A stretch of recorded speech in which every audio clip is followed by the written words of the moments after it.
Eat a full meal again, but I think we had true rural country fare tonight, and I think we owe Deb and crew a big round of applause.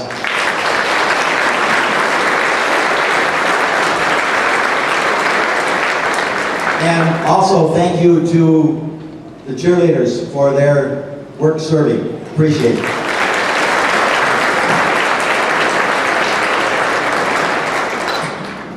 As I mentioned before, this is our third banquet, and we have inducted 20 individuals and 5 teams into the Hall of Fame, and we'll be putting in 5 more today and 3 teams. And on the back of your program, we have listed for information purposes for you as to how people are nominated to be on the Hall of Fame, and the list of those active names that are still in our list. And I didn't have my list. But this tells you an idea of how it works. Someone nominates an individual, and there are 3 basic categories, and there is a form available. Mr. Hacker had some of the original forms out there. Hopefully shortly we will have this online. If you are into technology, you will be able to download that format and fill that out for someone that you would like to have placed in nomination also. And once a name is received, it stays on file and is active each time we go to make a vote for the next induction. And the plan would be that in 2 years we will have a banquet again. So if there's any questions on that, we have the committee members there, and most all of them are here tonight. Feel free to ask them, or you can always call the activities director at the high school. There will always be forms on file there also. The first group to be highlighted and honored tonight are the wrestling teams from 1975, 76, and 77. And here to introduce those will be their coach, Mr. Jingles.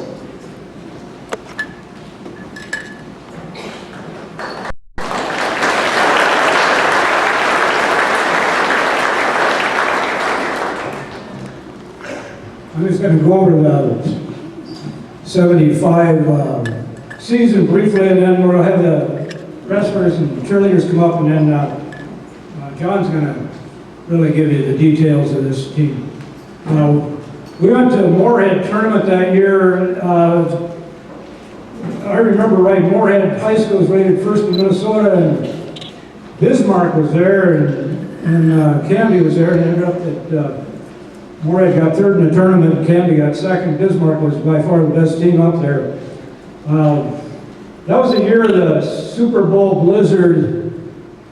We tried to get everybody in town on that Friday, and we did. They were stuck in town. We got notified Saturday morning, no tournament, and nobody could go anywhere, so most of everybody stayed overnight. I remember during the Super Bowl the next Sunday, or that day after, then taking kids home. We didn't get to watch the Super Bowl, and we didn't get a wrestle. And so they made up the conference tournament on a Friday night after school, late in the season. And we wrestled that conference tournament that night, and then the next day we got up and went down to Worthington, and that was a big dual meet. Worthington and Canby were pretty big names in wrestling, and they'd never met. I remember the armory down there just being packed with people to watch that duel. And then we went to Glencoe for the team region, and we wrestled Hutch in the first round, and then Wabasso in the finals. And then that was the year of the first state dual tournament. And we wrestled outwardly in that 18-18 tie, and we advanced on team point, or match points, I guess it was. And then we wrestled at St. Michael. That was a real close duel. And then on Saturday afternoon, we wrestled Fridley, and they handled us pretty good. We didn't wrestle very well. And then we came home after that dual meet, and when we got into town, we didn't know what's going on. What's going on at the high school? There's cars all over the place. What's happening here? And we come in the back door over there, and I remember Kevin O'Husky, he had the trophy, and we caught on. Well, they're having a welcome home. We were kind of down because we lost that duel to Frigley. The place was full of people, and Kevin jumped off the stage there shaking that trophy, and that was the first welcome home. And we had a lot of those after that. Anyway, it was a real fun year. It was first time for all that stuff. I'm going to bring these people up. Jeff Merritt, Joe Train, stand up right away so they can see who you are. And then we got Craig Delorier. I don't think he's here. You guys can come on up here. Jeff and Joe. Bob Merritt, I'm kind of going in order of weight here. Chuck Hoffman, I don't know if they're still in the same order. Fred Full, Bruce Cack, Paul Olson, he's fighting forest fires up in the canoe country. Tom Verhelst, I haven't seen Tom, I thought he was coming. Greg Kockelman, Stanley Satrowski, he moved away I think after that year, and then Mike Luters, Jeff Peterson, I don't think Jeff is here, John Noyes, Kevin O'Husky. Other people that were on that team were Rick Full and Leroy Full. And Jim Mamer was the manager, and the cheerleaders were Cindy Kleiss, Linda, well she was Cindy Miller, Linda Dubry, now Kockelman, and Vicki Olson. I want the cheerleaders up here too. John, you got to come up and talk.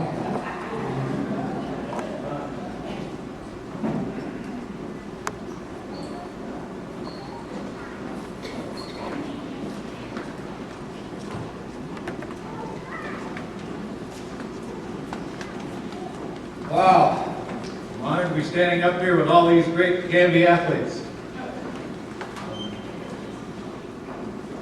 You can go anywhere in the state of Minnesota, even in Iowa, and tell them you are from Canby, and you'll get the response, oh, that wrestling town. Coach Jingles and Reticent, and these three teams had a lot to do with that.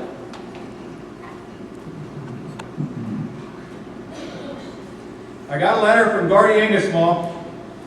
They were going to induct the 75, 76, and 77 teams into the Hall of Fame. After reading all the names, I was surprised how many of the names were on the same for all 3 years. And then I felt sorry for Jingles and Reticent. I think it would be hard to keep them out of trouble now, let alone when they were 15, 16, and 17.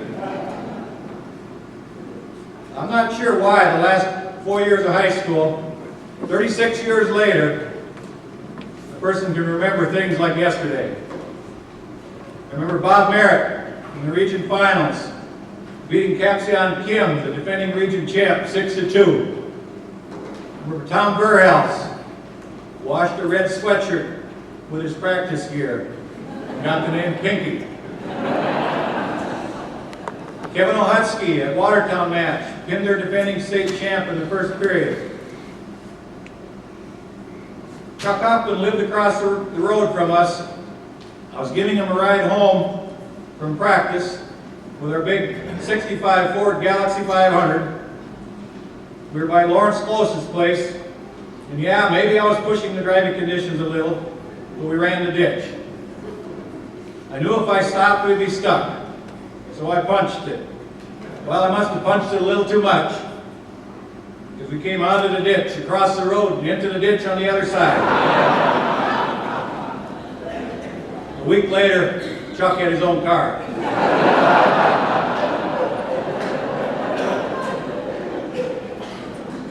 In my senior year, we had a bunch of ninth graders show up in the wrestling room.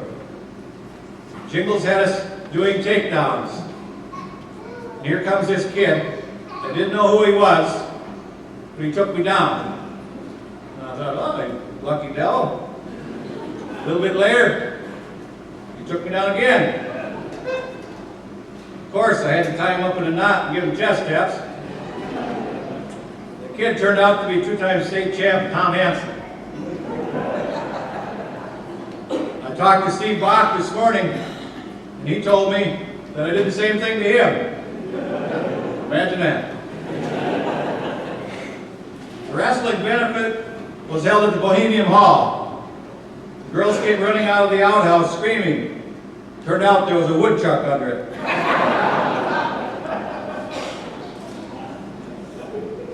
I remember going to Worthington. They were rated 9th in the state. Our B squad had 49 straight wins, and they lost 14-34. Jingles came down and gave us a big talk, and it must have worked, because we beat them 36-11. I remember going to state in an old station wagon and a van. Jiggles drove one, Reticent drove the other.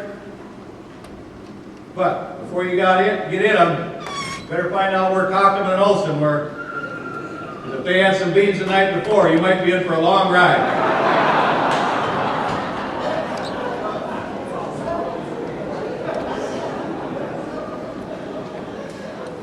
Canby made all kinds of interesting things happen at matches. Like when Coach Kelvington from Olivia threw a chair all the way across the gym floor after they lost one of their matches. Getting invited to Little Falls, or getting invited to the Sioux Falls tournament, and whipping them so bad we never got asked back. I remember the small wrestling room, which happened to be right behind that wall. We had 50 to 60 wrestlers in it. Coach Jingles would turn the heat up. We'd get all sweaty, and he'd have to run laps. We'd run through the gym and up and down each one of them steps and around. As we were running laps, in certain conditions, the steam would just roll off of us as we were running. Wrestling was not like any other sport. Not sure how to describe it, but it's more like a family. Over the last 36 years, you could go anywhere, and before the night was over, someone or something would be brought up about wrestling. In closing, you might have to use your imagination now. But back in '75, these guys were lean and mean. You know, if we'd adjust the weights, change the periods to about 20 seconds each, my money'd still be on the old guys. I think I can speak for all these guys. We are honored. Thank you.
Looks like I got 3 speeches tonight. I hope I get them in the right order. 76 team, 16-0. They were. Mr. Reticent keeps the records, but I read the record book that we gave up 6 falls and 16 dual meets. And I went back, I couldn't believe that, so I went back through that. That can't be. And it is. And then I went through the tournaments and I could find, I think I found 3 more people that got pinned in tournaments. So there's like 9 people in 1 year that got pinned. Some teams give up more falls than that in 1 dual meet. I don't think that record, all the records that we set are all gone because they wrestle more times and that sort of thing, but that's one that I don't, it's going to be a heck of a team that breaks that record. That was, I think we went to Moorhead, Sioux Falls. The big match that year, probably the biggest match Canby was ever in, was that semifinal match with Staples. I can remember when I got to the state tournament, we had a coach's stag the night before, and everybody's talking wrestling all the time. It's about it. All anybody wanted to talk about was the Canby-Staples duel, which wasn't even on stage yet because we both had to win the match before it would happen. And that was in the semifinals, and then I can remember waiting in the motel room there at the Ramada Inn there, and Bill and I were sitting there and watching TV or trying to, and I said, "Do you think we can win this?" And Bill said, I think we can. And I thought we could too. I don't know why, but I had quite a bit of confidence in these guys, and Travis, the Staples coach, had even said in the paper, the winner of the Canby-Staples duo will win a state tournament. And of course that was true, and we, I think it ended up, we hit a couple of their good kids head on and beat them, and we ended up winning 31-15. And then the next, who did we wrestle in the finals? Somebody tell me, I can't even remember. Anyway, we won the state the next night, and we went back to the hotel, and everybody's talking about throw the coaches in the pool, throw everybody in the pool. And Steve Bach was turning white over there. He said, I can't swim. And I was kind of worried. I could swim good enough to get out of the pool. But I was kind of worried about Steve, but I really should have been worried about Gregg Cockman because he was right next to Steve when they threw him in, and he just about got drowned while Bach got out of the pool. I'm going to bring him up here. Same deal. We had Kenny Satrowski that year at 103, and he moved away. Jeff Merritt, Joe Train, a lot of the same guys. Chuck Hoffman, Fred Full, come on up again, you got to get another picture taken. Paul Olson, Greg Cockerman, Mike Luters, Todd Hansen and Tim Wallum. And I remember they had a tryout and it went on for about an hour and nobody could score any points. We finally flipped a coin on that one. Brad Burlingame was on there, Alan Full, Kevin Satrowski, I think Jim Stokes was the manager, and then Lynn Dreyer and Linda Dubry and Lorna Melby were the cheerleaders.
First of all, I'd like to thank the committee for putting this on.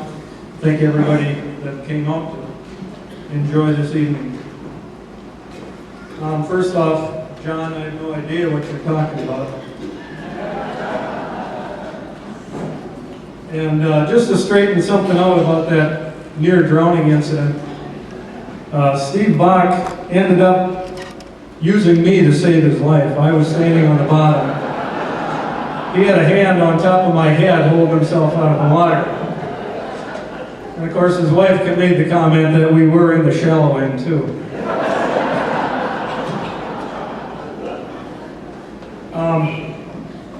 That was a very fun year. And got to know a lot of people from other towns. And they always asked about wrestling, and their first question was always, what is Jingles' secret? And I tried for quite a few years to figure out that secret. And it never really came to me. It took about 10 years I figured out that there really is no secret. That it was just a lot of hard work, a lot of dedication by the coaches, by the wrestlers themselves. Yeah, it did start in that tiny little room over there. Most of us learned to wrestle in a spot about this big. If you went out of that, you were going to get run over by somebody. It was a little bit dangerous. And everything wasn't padded in there either. There was heaters along the one wall. There was always people flying into those. I think I still have a scar on my arm from a burn, getting trapped against a hot pipe. But that created a toughness in us that when you got out here and wrestled, it was like you could breathe. It was so humid in that room, I think we just about created our own weather systems.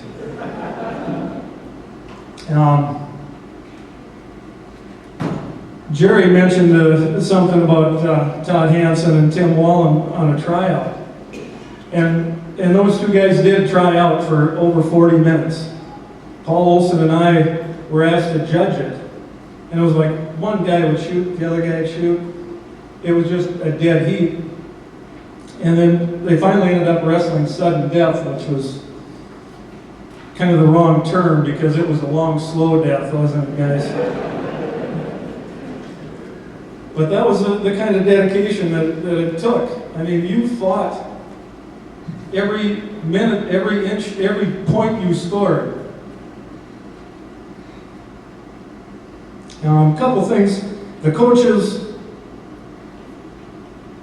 Gerry and Bill, and I learned more about this after I was out of high school and did some coaching with them.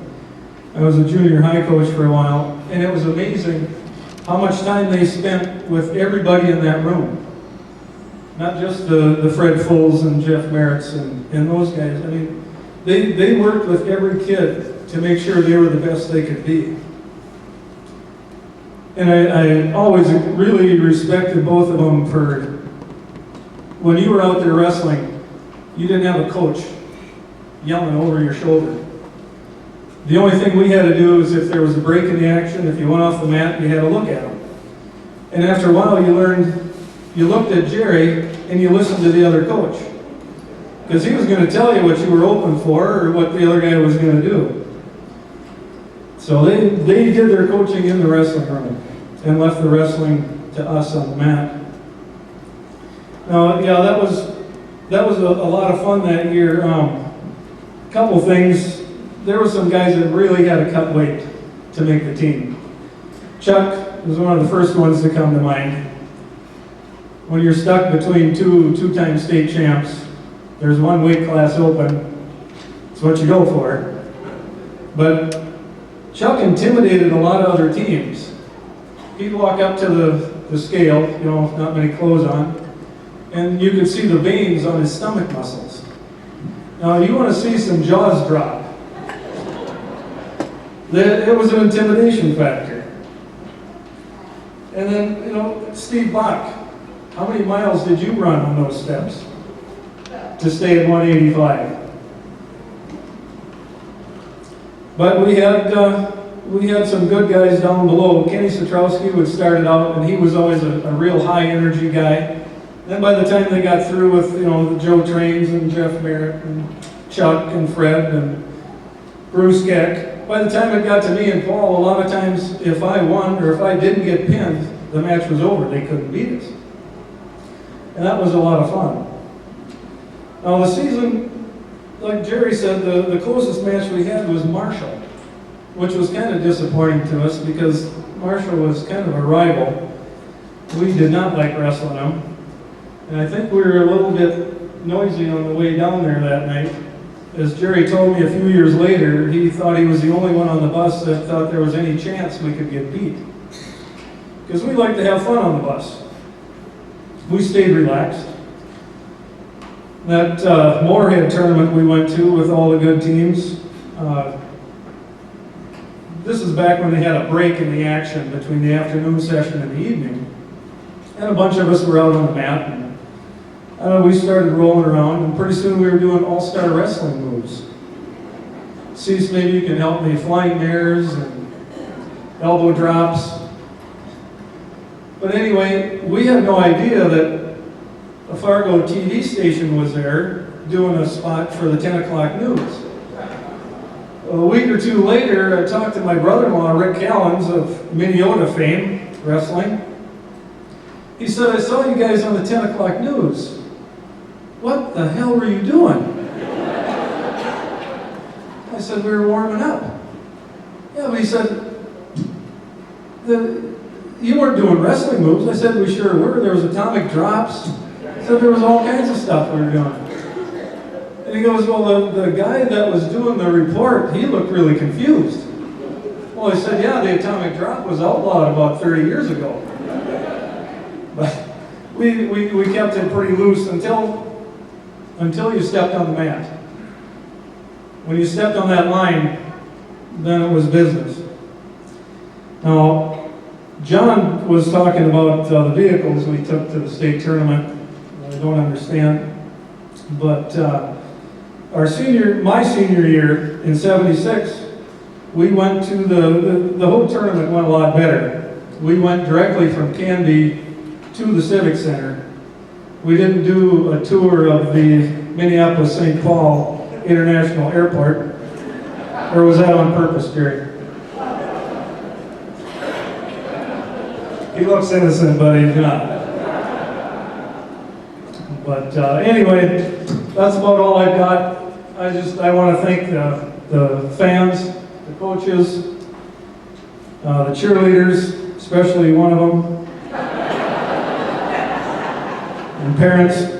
And in closing, I had to bring Estel Somm into this too.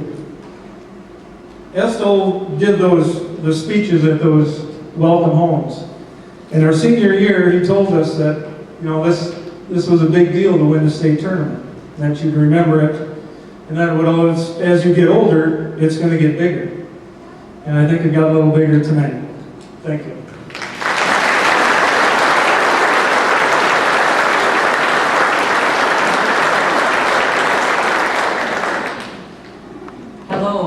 I'm excited to represent the cheering side of the wrestlers from 75, 76, and 77.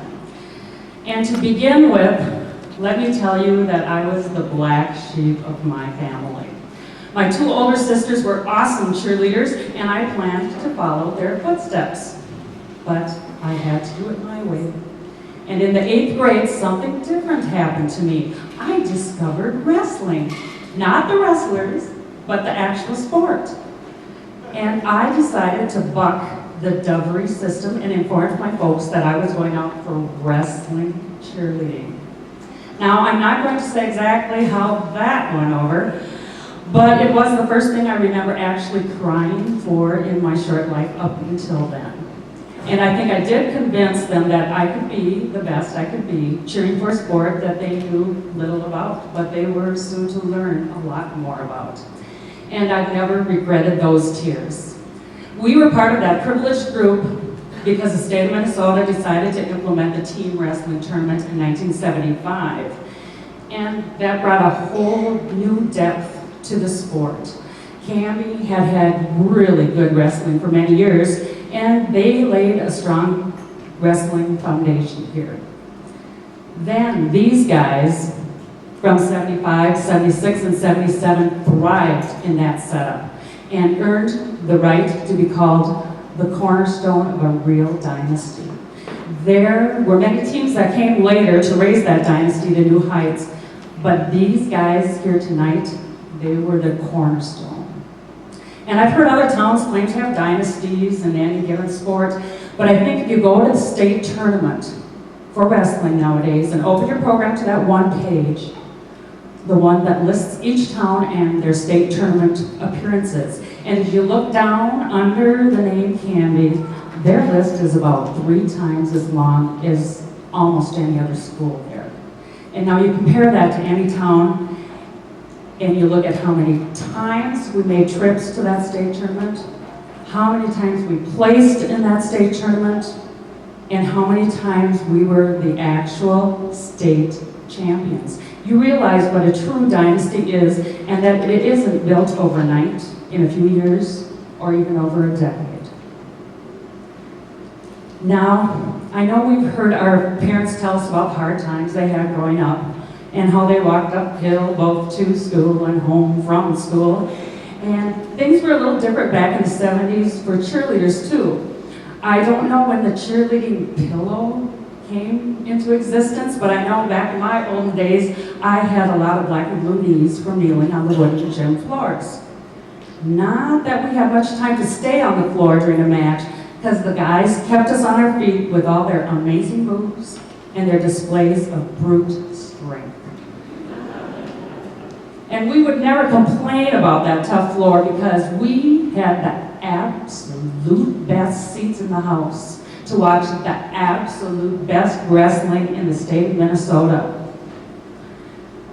And we not only had the best wrestlers, but if they would have given out trophies for the best crowd, we would have won, hands down. Remember fan buses? During the week, they'd say, go down to the office and sign up for the fan bus. And we cheerleaders would keep sneaking down there to see, not if we had enough signed up to take a bus, but would we have maybe 2 or even 3 buses going and get those fans to a match and watch out. They were vocal. Our jobs as cheerleader, it was easy because the fans were just begging to be whipped up into a frenzy. And we were more than willing to do the whipping. There's nothing like hearing the sound of raising the roof for your team. Because in that era, we used this old gym for the matches. And if you'll remember, that's where the pep band was. And they rocked this house. The visitors were on this small stage, and our fans filled the lower and the upper bleachers over there. And I remember one particular mother of a wrestler sitting right over there. And she had the most awesome 2-finger whistle I had ever heard. I think she might have even bent some of those metal railings up there, helping her sons with a move or 2. And then she would yell at the top of her lungs, "You can do it!" Wow. She impressed me so much that I decided right then and there that I needed to marry into that family. And it came to pass. Talk about motivational. That's how good our fans were.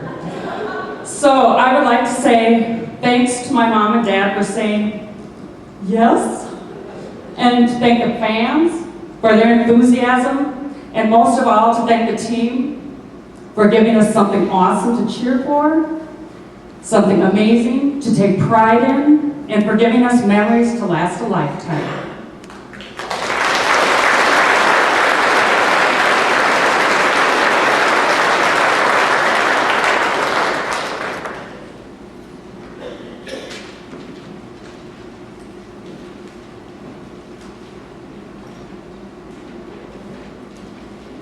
When to go here?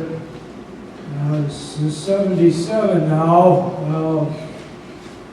77 team really didn't have anything they could do to exceed what had been done in 76, and they were kind of expected to do well. There was 2 state champions coming back. We had a another two-time state champion in the lineup that we didn't know about yet. And it seemed like we struggled during the year. We had a couple of draws, and we didn't lose any dual meets till we got to Worthington, and then we went down there and got beat, I think, 24-23, something like that. And that set the stage for the tournaments, which isn't really the way we want to go into the tournaments, but when we got into tournaments, everybody just wrestled well. We had no problem in the region. We got in the state tournament. It was the same kind of thing. I think we hit Staples right away that year. If you ever watch Staples wrestle somebody else, every time you look over there, their guys' feet are up in the air kicking, and the referee's slapping the mat. They're kind of scary to watch, but we were just better than Staples that year. I don't think they were as good as they were the year before, and we were probably about the same. And so we got through Staples. I think we had Fertile in the finals that year. A couple of things I just remember. We wrestled down at St. James. I don't know if anybody else remembers this, but Dan Close, he was kind of a case by himself, but he was wrestling, and I looked across the mat, and this St. James coach was just going crazy. And I looked over, and there's Dan. He's got a cradle in. And he's laying flat on his back, trying to pin this guy. He's flat. And of course, the St. James coach could see that. I could see it. Dan didn't seem to be noticing any problem. He was trying to pin this guy. I don't know if he pinned him or not. And he'd come off the mat. You know you were laying on your back flat for about 10 seconds? He said, the referee would have looked over there, you'd have been dead. I know it. I was watching the referees. No problem. And he was. And then down at the state tournament, Tom had kind of an interesting tournament. He wrestled that, I don't know if you remember that 400-pound kid from Alden Congo, Bob Skrevak, I think his name was. I think Tom wrestled him 2 years. He was probably not a lot taller. It didn't seem like he was very tall, but he was around pretty much. Tom, get out there, stay close to the edge, and the rest of it's your problem. Figure it out. And also, Tom wrestled Wade Whitman from Bold. I don't know, maybe it was Olivia then. He wrestled me 5 times. I thought it was only 4, but I just talked to Tom, said it was 5. The dual meet finals of the conference, finals of the region, finals of the dual meet region, finals of the state tournament. Whitman had 5 losses. And every time they came out there, Whitman was 6'6" and huge. And he looked awful mean. I was afraid of it. I was afraid he was going after me. But every time they come out there, Tom beat him the last time. I don't think he can do it again. And he'd do it again. And every time I said, here we are in the state finals, there's no way he's going to beat him again. And something would happen, and Tom would scramble around it. He beat him 5 times. And I'll go through I'll bring these wrestlers up. Tom's going to talk for the 77 team, but I'll get the team up here. I don't think Brad Burlingame's here. You can see the size of him now. He was a 98-pounder then. Murray O'Lane, Jeff Merritt, Gary Stokes. Come on up and stand in the corner. You got to get pictures. Nathan O'Lane, 126, I think he was. I think it was about this.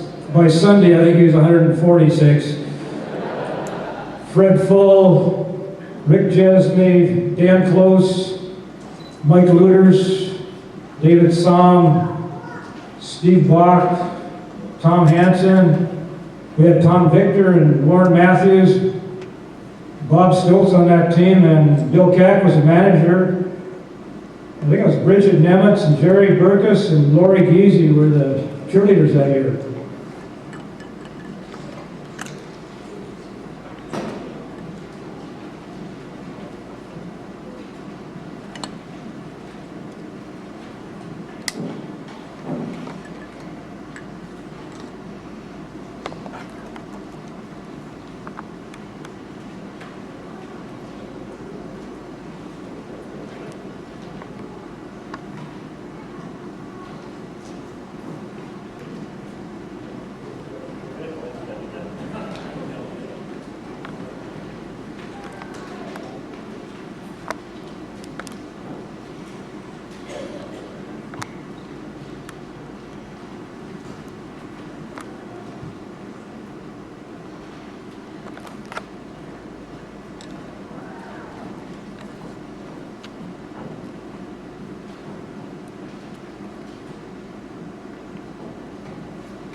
was going to jump up on the stage, but I took the stairs instead.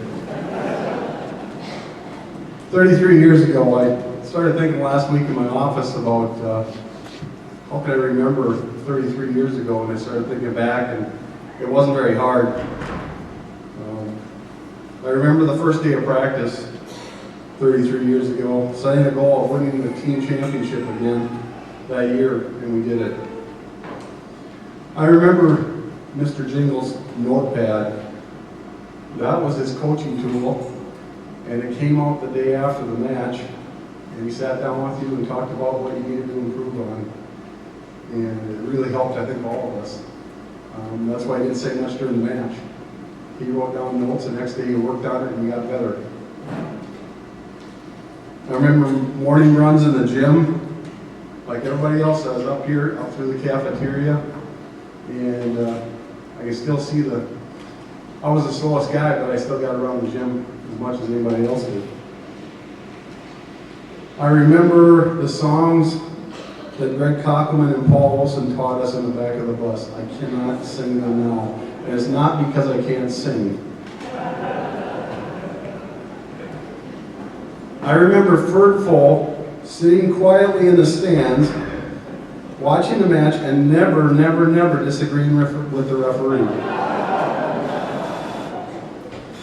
I remember when we wrestled Forest Lake, and I think we beat him pretty bad. I remember the guy I had, he didn't want to get pinned, so I just kept pulling on his neck till it started to pop, and he finally pinned himself. And about 3 of them came over to me after we got done with the match, and they said, "What in the heck kind of weight program are you guys on?" I said, "We don't have a weight program. It's called doing chores at night after practice." I remember Gary Stokes when he weighed 126 pounds and didn't bring a guy to events like this.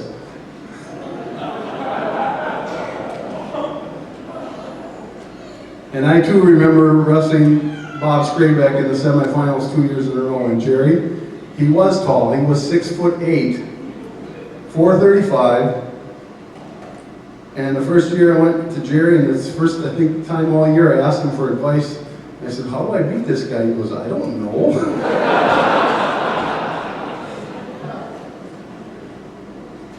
But seriously, the things I really remember is the pride of being on the Canby wrestling team, winning the title, accepting the trophy for Canby, the ride home from Minneapolis, and walking through that door into this gym, and it was filled with people. And one more thing that I never saw in this school, I saw it outside of this school, but I never saw it in the school, and that was a smile on Ethel Solom's face right over there. I could keep remembering for a long time. It's amazing what you can remember from those times, but I just want to thank the committee for nominating us and putting us in the Hall of Fame. I'd like to thank Bill and Gerry for not only for coaching us, but teaching us work ethic, perseverance, and life lessons that keep going. And I'd like to thank all of you for coming here tonight and celebrating with us. Thank you.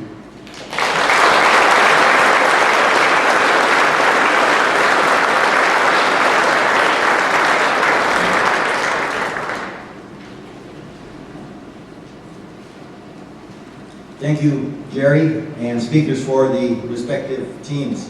You notice in the program we have the name Paul Olson, and Paul was planning to be here until Wednesday when the wind shifted. And the forest fires in northern Minnesota took a direction that required him to be working there for the Forest Service to try to control that. So be thinking of him. Our first individual inductee will be presented to us by Patty Hovland Merritt, the former Lancer athlete, who is married to current Hall of Famer Jeff Merritt.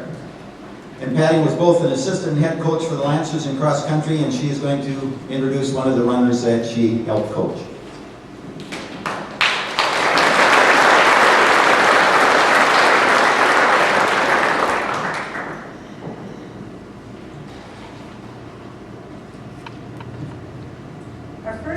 individual to induct into the Canby Athletic Hall of Fame is Alison Voss Kingston. Allie graduated from Canby High in 1994. While in high school, she excelled in cross country and track, along with being on the National Honor Society and a member of band and choir. As you can see in the program, Allie had numerous honors during her running career. What sticks out most in my mind was her junior year in track and her senior year in cross country. I had just started coaching in the early 90s and was awarded the distance runners in track. I was green and didn't realize to the full extent what talent I was working with. There were 4 girls who put together the most awesome 4x8 relay team. Allie was their leadoff runner. They went on to win the region title, and Allie also won the 3200 Open. Off to state we went. It was a highlight that I won't forget, and I sat in the stands. Allie lived it on the track. Her 4x8 team finished state runner-up that season. Just 5 short months later, Allie and the other 3 girls from the 4x8 team, along with a couple new additions, capped their cross-country season off with a state team title. Bill Reticent was the head coach for cross-country, and I was his assistant. We knew these girls had it in them to win this, and their drive was due in part to Allie's leadership. A few quotes from Mr. B about Allie. She's a natural runner, a definite leader, and she's dedicated. Allie is an individual who knows what she can do and will work to accomplish that, and that she did. It wasn't all serious, though. At one dentist appointment, Allie decided to change from the typical tan binders to orange and blue ones on her braces. Call it superstition, call it a good luck charm, or just having fun with it all. Whatever it was, it worked. Off to college Allie went, and there she earned 12 letters. She earned 4 letters each in cross-country, indoor track, and outdoor track. She was named to the all-team conference cross-country team in '96, and her SDSU team placed 4th in the NCAA D2 championship meet that year. The time, dedication, and sacrifice it takes for a student to compete in athletics at the college level is beyond many of us. Topping that all off, Allie excelled academically. She was an honor athlete, an academic All-American, and she was the SDSU Pharmacy Class of 2000 valedictorian. I'm proud to present Allie Voss Kingston into the Canby Athletic Hall of Fame.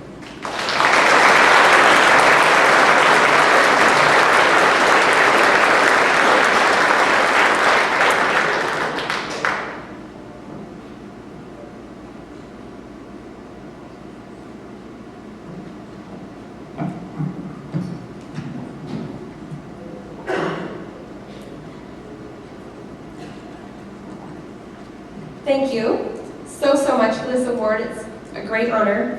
Thank you to the committee and everyone who organized and worked hard to create this event.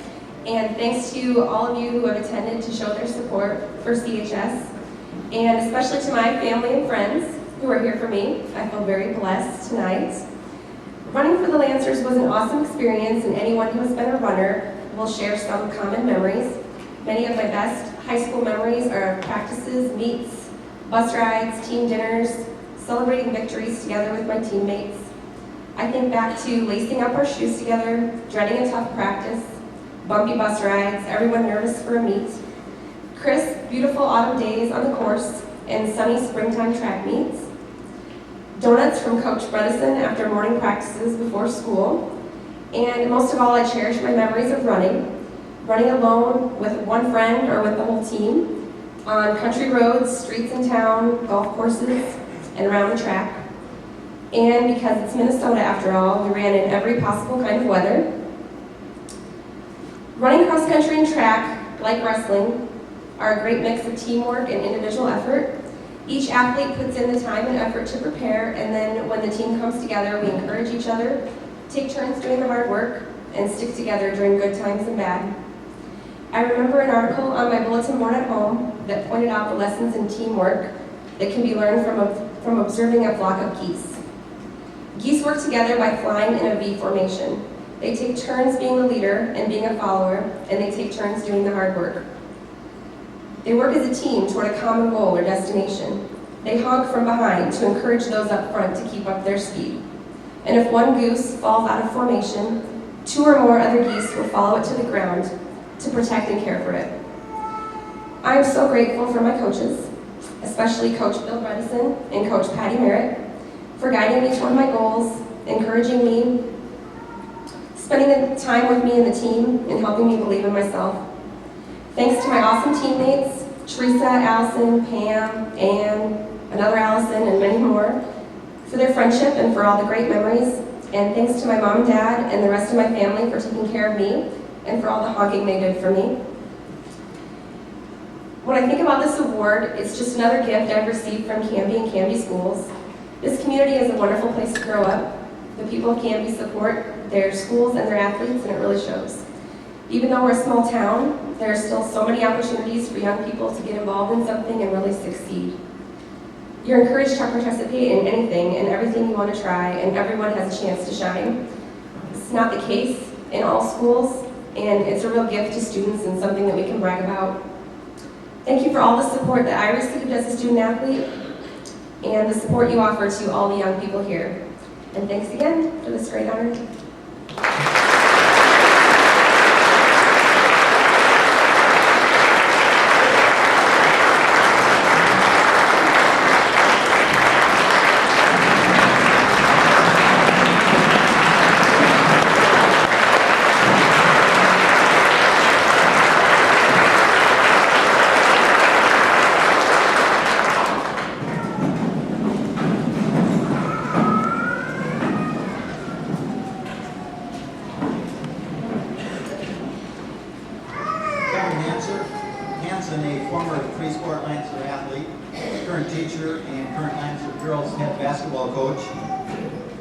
Kevin had the honor of presenting one of his younger teammates that he mentored at CHS.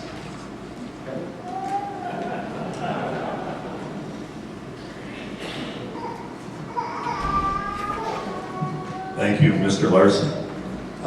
When we were at the social, I ran into my old speech teacher, Mr. Warrenson was here, and I said, I get nervous before speeches. And he said, in high school you always did that too, but remember what I told you. And what he told me was, imagine everyone out there. You can't hear me. Okay, we have trouble up here hearing what's going on, so we're going to try to have it a little further from the mic. Okay, thank you. Hey, way to blow my punchline, Milo.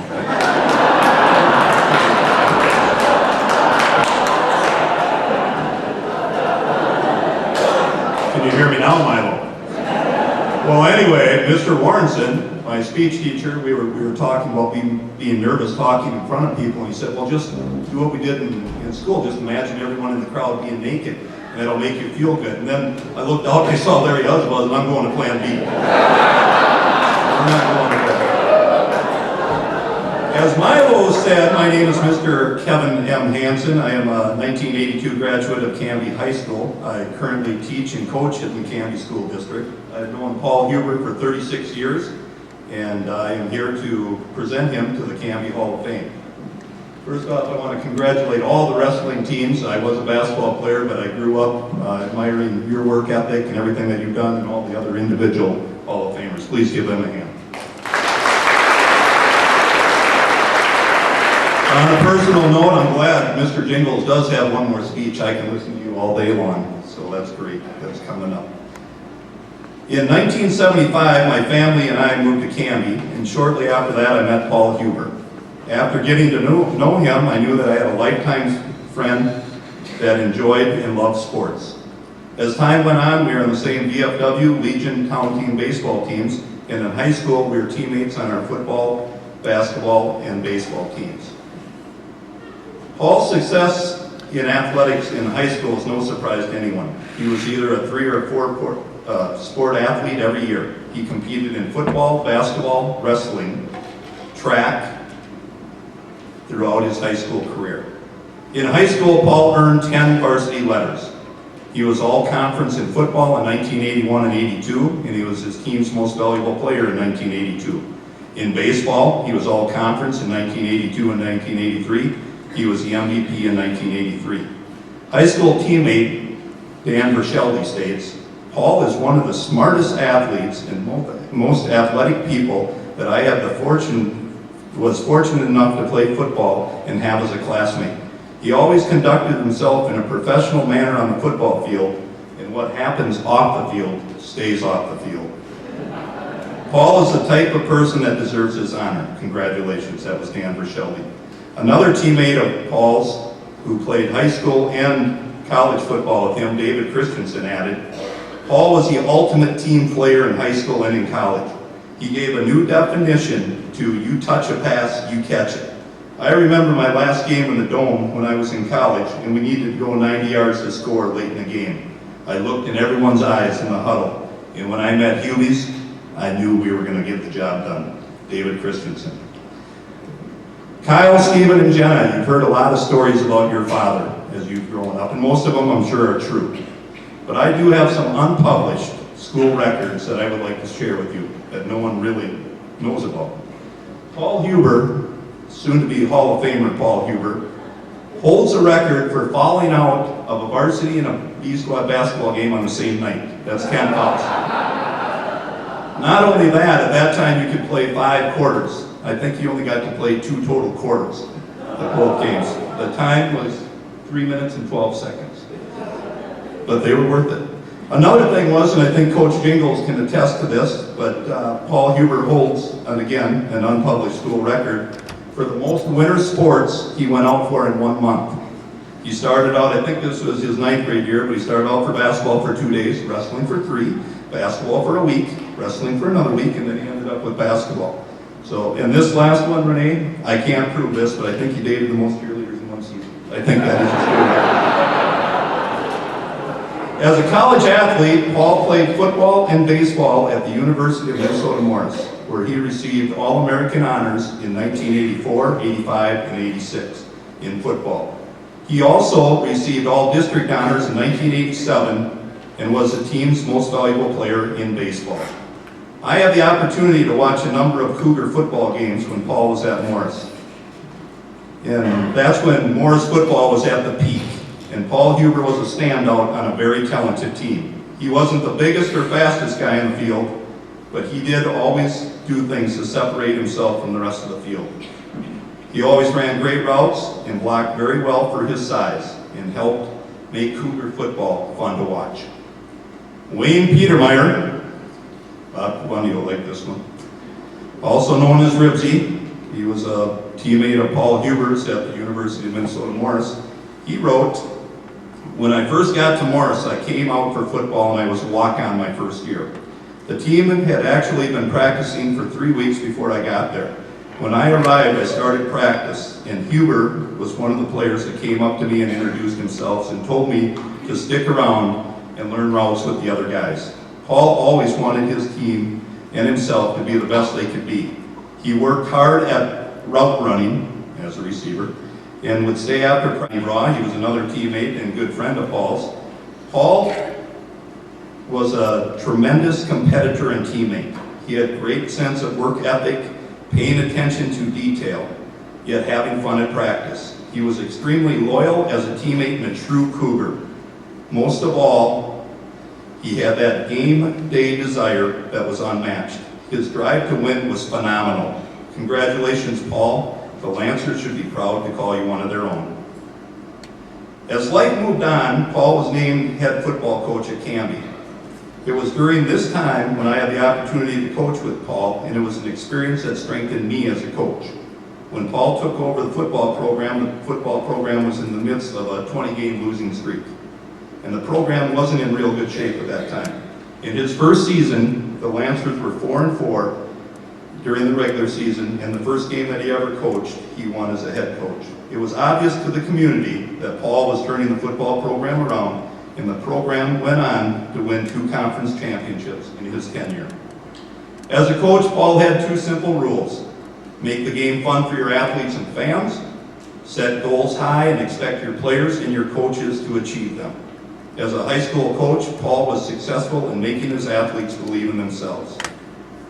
Fellow assistant coach Kirby Hansen states, like all great teachers and coaches, Coach Huber's greatness is his asset to build lasting relationships with his players, staff, and communities. These relationships are what I believe is appreciated most. but his ability to build meaningful relationships within the community of Canby is what I remember about Hughes, Kirby Hansen. Paul's parents, Jim and Margaret, and his whole family were very supportive of Paul during his high school and college games. Paul and Jim and Margaret hardly missed a game. I know they went to almost every football game, home and away. And as for Paul's father, Jim, he was very supportive, but he also expressed his opinion in different ways. Jim was my and our VFW baseball coach, and we were 14, 15 years old at the time. And Jim always took us in the van, and we all piled in the van and we went. The only problem is we were in Tracy one day, and Jim got kicked out of the park. Not the game, the park. So our bus driver and our van left. I don't know if we had any other parents there. We completed the game, and I'm sure we walked home. But I don't know how we got home. But Jim always stuck up for his son and our teams, which was very nice to see. Paul definitely got his competitive edge from Jim. Paul, I know if your mother was here tonight, she'd say something like this. Paul, I love you, and I'm very proud of you. Well, what were you thinking, getting Beaver to introduce you? I hope you didn't screw things up. And that was Margaret. Paul Huber symbolizes what a parent of a male athlete wants his son to strive for. He understood what it takes to achieve greatness and to be successful. He accomplished this at CHS and the University of Minnesota Morris. He also carried this on in his coaching and his business career. Paul Huber is very deserving of being called a Hall of Famer. And we're very proud of you, Paul. Ladies and gentlemen, Hall of Famer, Paul Huber.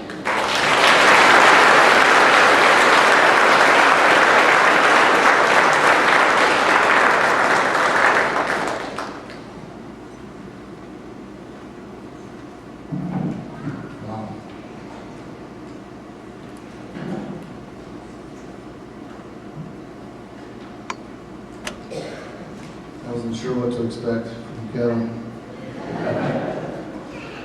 $1,000 under your chair. First of all, I'd just like to say thank you, Kevin. Kevin's been a great friend, obviously, all my life, for most of my life. Great teammate, and a great assistant coach, and also a great roommate. That might be going a little bit too far. Pretty good roommate. I have many stories to tell about Kevin, and I know it's not a roast Kevin night, but I do have to tell one. We were at school at Morris, and Kevin's father, John, worked at the bank here in town. And he took care of Kevin's checkbook, or should I say took care of depositing in Kevin's checkbook. Kevin, you see, wrote many, many checks up in Morris to a place called Grady's. And after the word Grady's, Kevin would add the word super value to the check. Well, one of John's co-workers at the bank happened to come to Morris for a football game. And after the game, Kevin and I were at Grady's, and we ran into this individual. Well, on the next Monday, my mother was in the bank, and this co-worker of John's says, "Hey, I saw both your sons up in Morris this weekend at Grady's." John looks and says, "Grady's? What were you doing in a grocery store in Morris?" Well, my mother was a little wiser. She said, "Grocery store? Grady's is a bar." So Kevin's gravy train ended that day, or should I say Grady's train. No, seriously, Kevin, thank you for all you've done. We've had a lot of great times and a lot of many, many laughs. I'd also like to say thank you to the committee. What a great honor this is. Thanks for all your hard work and preparation that goes into this weekend. Thank you to my head coaches in high school, Mike Dowlinger, Estelle Sound, Jeff Hansen in football, Maury Furton in basketball, Kurt Hoyme in basketball and baseball, Bill Bredesen, probably doesn't even remember, but I ran track my senior year on weekends. And then my favorite subject of all, I had Gerry Jingles for Phi-Ed and an occasional wrestling stint. And thanks to all my teammates, so many great people, so many names I don't want to name names. Football and baseball were obviously my favorite sports, and we had so much fun on the field, and there were so many locker room pranks that I'm still not comfortable sharing, so I won't. Our coaches worked so hard trying to get the best of us, get the best out of us, and we listened so well. Listening so well reminds me of a story. We were right out here in this practice field and playing baseball, and a kid by the name of Arnie Goers was at the plate. He's a right-handed hitter, and he kept fouling all the balls off to the right side.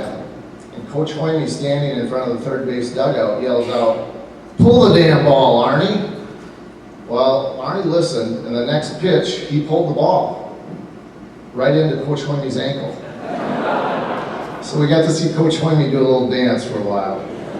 But you see, we were good listeners. After graduating from here, I moved down to the University of Minnesota Morris, where I played football and baseball, and also attended classes. I had great coaches there as well. Mark Full, my baseball coach. Jim Lynn, my head football coach. Jim went on to have a successful NFL career, coaching in 3 Super Bowls and 2 Pro Bowls. Jim was a great teacher and a great influence on me. My college days were filled with so many awesome experiences. It was great to play alongside so many guys that I played against in high school. We played great team ball there and had one of the best teams in the nation. One of my college coaches, Mel Lewis, was our defensive coordinator. He was always giving me a hard time. He was my worst enemy during the week, but my biggest fan on Saturdays. He would say, "Huber, football players wear uniforms. Receivers wear costumes." Mel did, however, talk our head coach into letting me play both ways, offense and defense, and I do appreciate that. Mel was a great guy, but Mel hated that we used so much of our practice time for stretching and calisthenics. He would say real loud in front of our training staff, "You know, I've never seen a deer stretch before they run, and they're pretty damn fast." Well, after college, I got the greatest opportunity of all, and that was to come back here and to coach the high school football team here. And I want to say thank you to my assistants, what great people they are.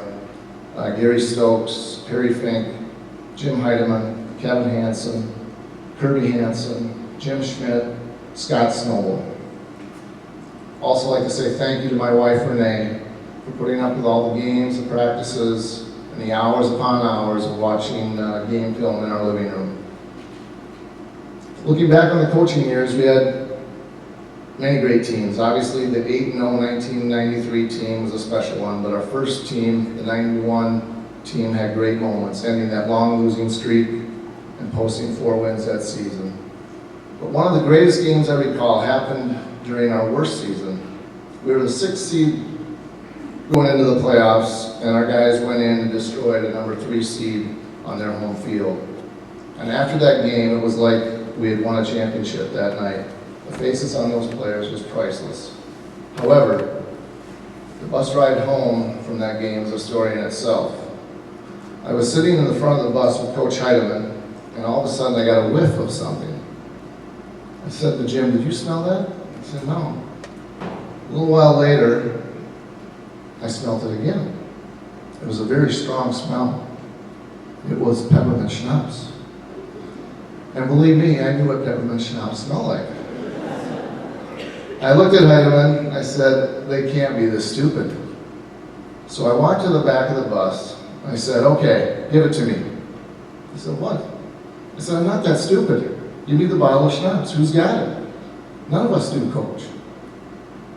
You play a game like this, the game of your life, and this is what you do?" And Nathan Kraft, the player at the time, looks at me and says, "Is this what you smell?" And he holds up this little bottle of Bianca Blast, something I'd never seen before in my life, and he sprays it. I nodded my head, and I looked at the guys. I said, "I just wanted to tell you a great game tonight." And I turned around, and I walked to the front of the bus, and believe me, that was the longest walk in my life. Those coaching days were grand. We had 6 great seasons and I enjoyed working with all the kids. Looking back at all the events, the high school days, the college days, the coaching days, they all bring back such fond memories, but I'd be remiss if I didn't mention all the neighborhood games we played all over town, in playgrounds, football fields, softball fields, backyards, in-houses, you name it. And 3 of my sisters were part of that, and I want to say thank you to my 3 terrific sisters for making a very long trip this weekend. But most of all, thank you for always letting me win. I did have one of the most unique experiences, though. I got to coach all 3 of my sisters on the same team. They played slow pitch softball. And it had nothing to do with the fact that I was the coach or my father was a sponsor of the team, that they actually got to be on the team. Nothing to do with it. It was the only time in my life I'd ever seen someone hyperventilate in a slow pitch softball game. I won't say which sister it was, but her first name starts with C. I'd also like to mention my 3 kids, Kyle, Steven, and Jenna. They're way too young, or not even born yet, to remember anything I'm talking about, but it's always nice to embarrass them. You see, me, Dad, I used to be cool to hang with. Not so much anymore. A couple of weeks ago, I was having breakfast with Jenna, my daughter, and we were talking about running and working out. And I told her that just the day before, I was on the sledding hill in Sylvan, and I ran intervals where I'd sprint up, jog down, sprint up, jog down. And I'm expecting her to say something like, "Cool, Dad," or "Proud of you, Dad." Instead, what I got was her eyes to roll back in her head, and she asked, "Did anyone see you?" Oh, the times were changing. But speaking of changing times, I wish I could go back in time to when I was playing ball, because my greatest fan of all would be there. My mom, the perfect fan. And I just want to say thank you and God bless you, Mom. My thank yous are coming to an end. But last and not least, I must say thank you to my greatest coach ever, my dad, Jim Huber. My dad spent hours playing catch and playing games with me and took me to hundreds of games all over the place. Many of my friends lived on farms and picked rock train in the summer. Well, so did I. Dad and I would go to the softball fields, the baseball fields, and pick all the little rocks off the infield. That's before the days of AgriLine. He would always say, "You never know, that rock could cause your neck stare." So you pick it up. My dad has done more for Canby baseball than anyone I know. Whether it was coaching, umpiring, paying for umpires, paying for coaches, driving kids all over the country in his Red Owl van. All the fundraising he did. He started the Canby Nights in 1982, always taking care of the field. So many hours he gave to this sport and to this town. You name it, he did it. My dad was a very competitive man, always looking to win. When I was training for marathons in the late 90s, he would talk about his views on marathons to me and my mother. He would say, "Who in the hell would ever run a race they know they can't win?" You got a good point there. I'd like to leave you guys with one last story. My final football game in high school played right here. We played against Granite Falls, who was the #1 team in the state at the time. We lost a hard-fought battle. During the game, there was many illegal hits.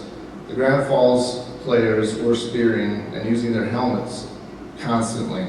One particular play, I dropped back to pass, and a kid had come around the end, and he had stuck his helmet right in the middle of my back, and he actually did a somersault right over the top of me. Well, I was on the bottom of a very large pile and started to get up off the ground when I noticed my father was on the field. He wasn't attending to me, he was attending to the head official. I heard my dad say, "You better start throwing that flag before somebody gets killed out here." The officials said, "You get off the field or I'm throwing the flag on you." My dad replied, "Shut your ears, kids. You're too chicken shit to throw that flag." Well, there it was, a yellow handkerchief laying on the field next to my dad's feet. My dad picked up the flag, stuffed it into his pocket, and started to walk to the sideline. He then, realizing what he'd done, he reached in his pocket, grabbed the flag, looked back at the official, threw it back at him, and then proceeded to walk off the field. Dad, I have to believe that your walk that night was maybe even longer than the one I took on the bus.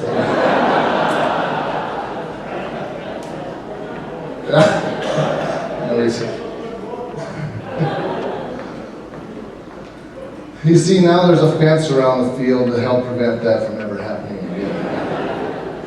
I tell this story not only because it is funny now, 30 years ago, or 30 years later. It wasn't so funny at the time. But I tell the story because that's what my father is, a very passionate man about his sports. And Dad, I just want to say thank you for that.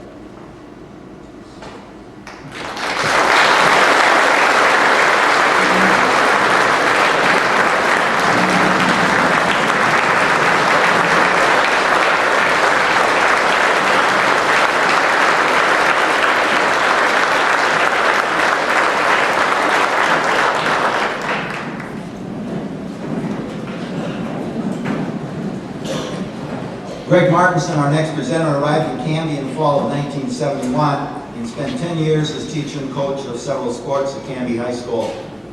One of the athletes that he coached in multiple sports will now be presented.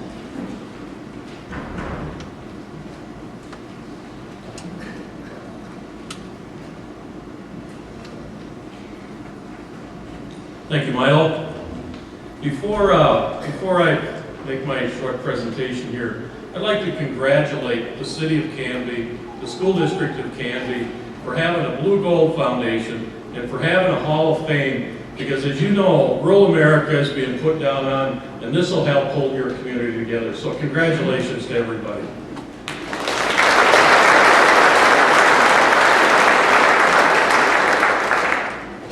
As you can see by the program, my name is Gregg Marcus. 30 plus years ago, that's close, right, Delon?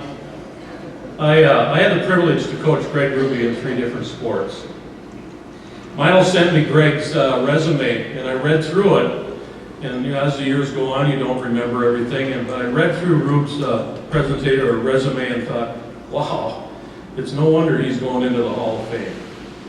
Greg has had successes in football. Greg has had success in basketball, a perfect game in baseball, and a no-hitter in the district finals in baseball. Admittedly, as a coach, I probably took Greg for granted. Why do you take good athletes, good people like him for granted? Well, it was his fault. He was always there when he needed him. His team could always count on him when they needed him. And he always seemed to do the right thing at the right time. Why do student athletes, why do they come about like this every once in a while, the Pauls and the Gregg and the Alysas and all that? What's the reason for that? Well, there are some reasons, and there's some sitting right down here in front. And I believe there's some that spell out Gregg's name on t-shirts here. But it could be moms and dads, it could be aunts and uncles, it could be brothers and sisters. It could be getting constructive criticism from an older brother like Mark, where he says something like, "Boy, that was sure stupid, Gregg." That family support creates a positive environment and gives people like Gregg a chance to succeed. Gregg was successful in high schools at Wyndham and at Canby. He was successful in college at Concordia College in Moorhead. And now he's successful as the overall manager of one of Menard's largest stores in St. Cloud. I can't help but think that Gregg's success in athletics has helped him in his career also. It's my honor and it's my privilege to introduce your 2011 inductee into your Hall of Fame, Gregg Hruby.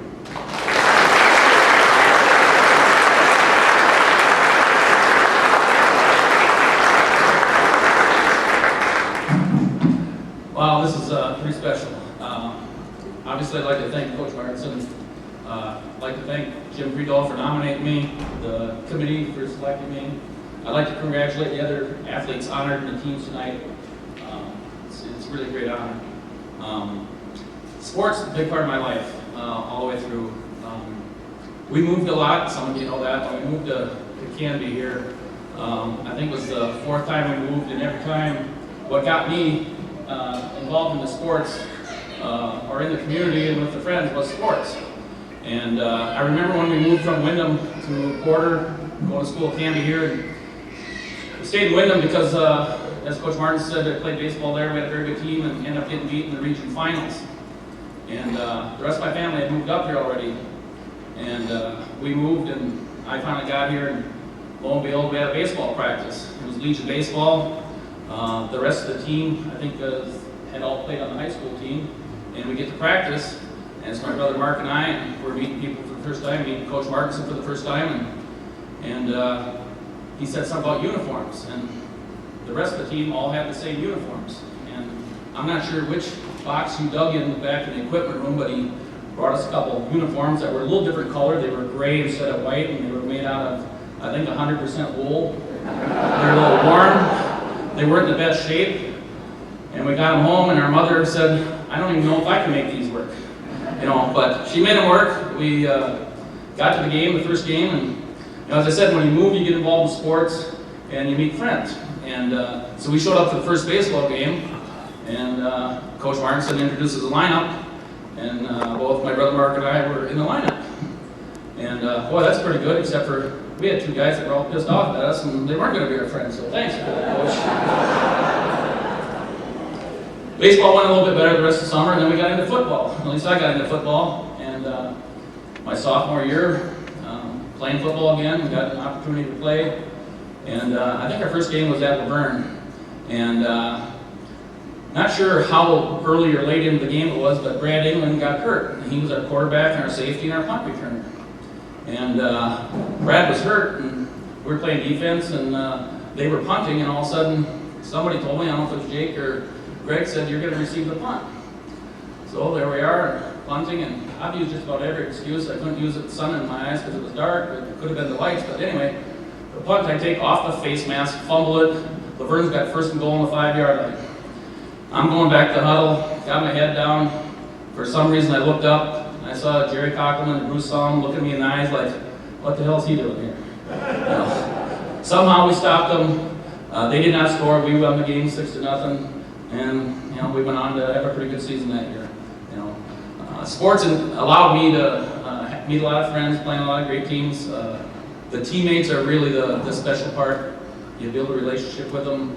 You find out what they can do. Strengths and weaknesses. The coaches try to motivate you. You know, install discipline. You plan things, and you learn what you can do, and you set your team and your teammates up to do the things that they can do. And that's what we did. We didn't always have the most talented team. We had some very talented teams, but it was a lot of fun, and it's probably the main reason that I went to college. I was fortunate to play both baseball and football in college, and have a good time doing that. But it was still the teamwork and the working with everybody that was the most special, and the friends you meet and the relationships you make, and the fans. You know, my family, all the fans in Canby. I remember wrestling, not knowing much about wrestling until I moved to Canby, and we didn't have a game. I don't know if it was a Tuesday night or a Friday night, and so we decided to go to the wrestling match. I remember I was sitting right up as my left hand up there in the stands, and I thought, why is there so many people here? You know, and it was just the B squad match. I mean, we usually didn't get full crowds for B squad basketball games, and the house was packed. And I don't remember who won the B squad match. I'm sure Canby won it. And then it got into the varsity match, and this would have been in fall of 72, 73, I think. And they were wrestling, and Al Merritt was wrestling. And I think all of you remember what a great wrestler Al was. And during the match against Laverne again, of all teams, Al got put on his back, and the referee went like this, and the match was over. You could have heard a pin drop in here. I soon realized the passion that this town had for wrestling. You know, I'd never seen anything like that. I'd never seen the place just completely quiet, and that's a tribute to the wrestling program and the wrestling team. And again, I want to congratulate the great program that Coach Jingles put together here, and the great wrestlers that we've had in Canby for the past 35, 40 years. So I'm sure there'll be many more years of that. So again, it's a great honor for me. I don't want to take up a lot of time, and I couldn't read my notes because I forgot my glasses anyway. So again, it's a great honor. I appreciate all the teammates and the fans, and really appreciate what Canby is doing with this award for the athletes, and it is a great honor. So thank you very much.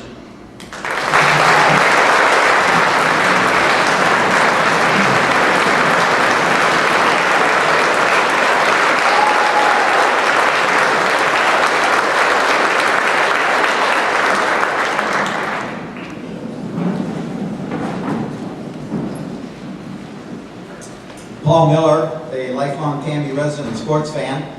You can find Paul Thursday mornings at the golf course, playing senior golf, and I see his pickup parked by the police station frequently about midday. Now, he assures me that he wasn't called in by Chief Isaiah or somebody, but he was in playing pool with some other seniors. Paul will now introduce our next inductee.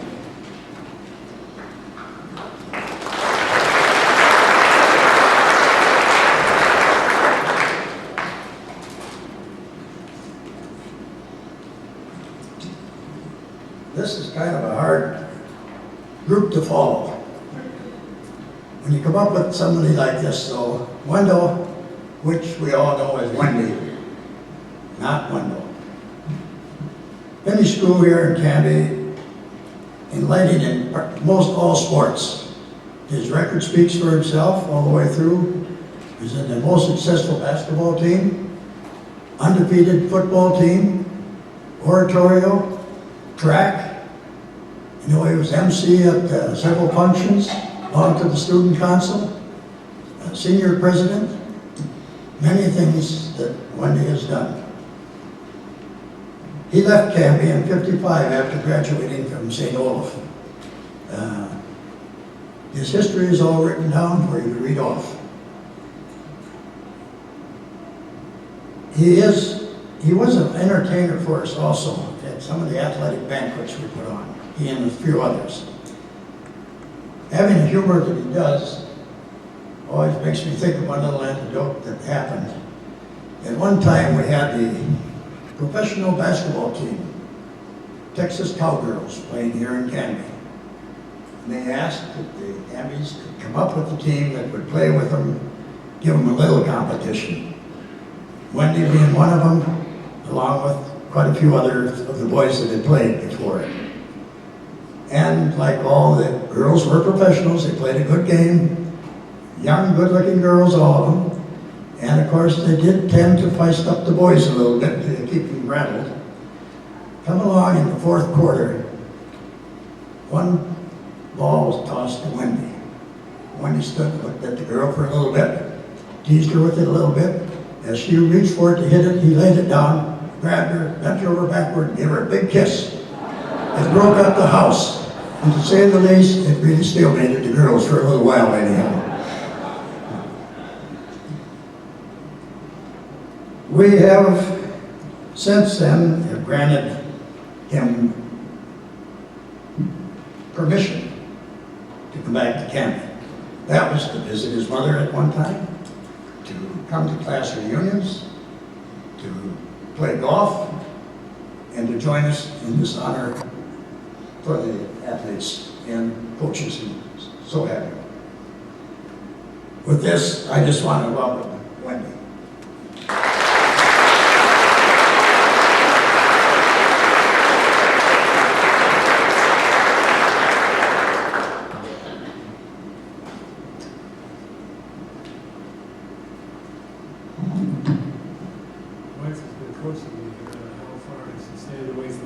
Can you hear me? No? Better here? Testing 1, 2, 3. Is that better? I can talk louder too.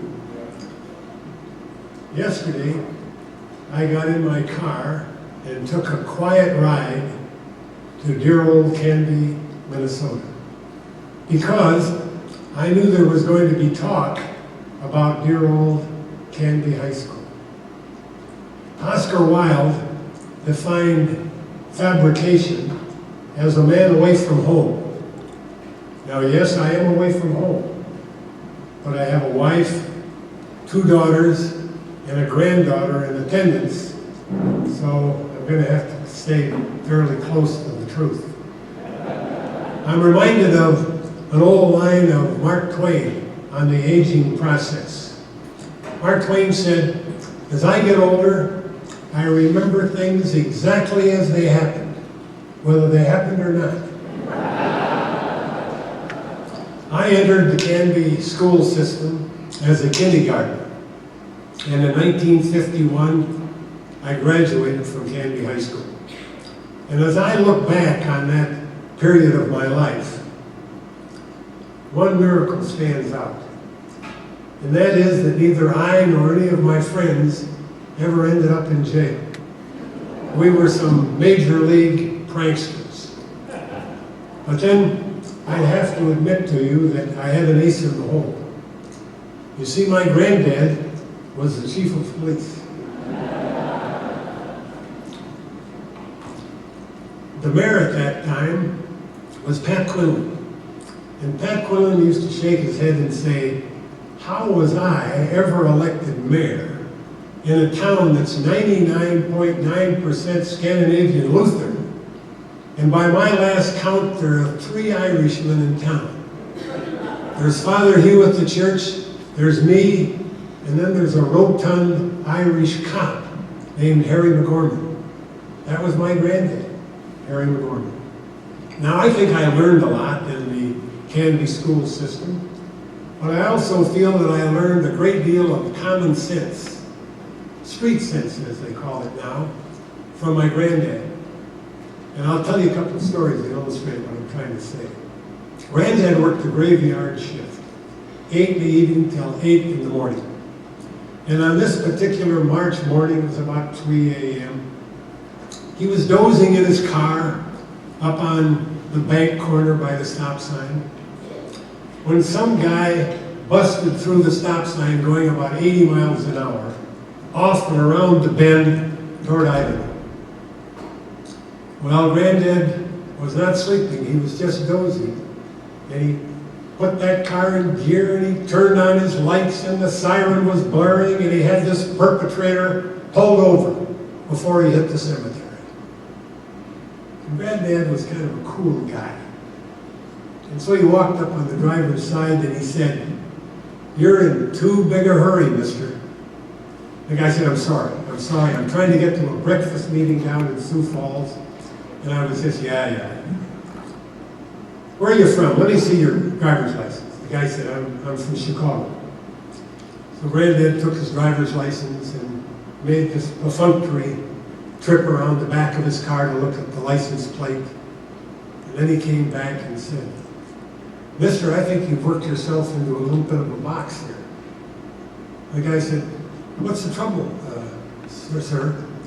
And Granddad said, "Well, to start with, if you're from Chicago, how come you got an Illinois license plate on your car?"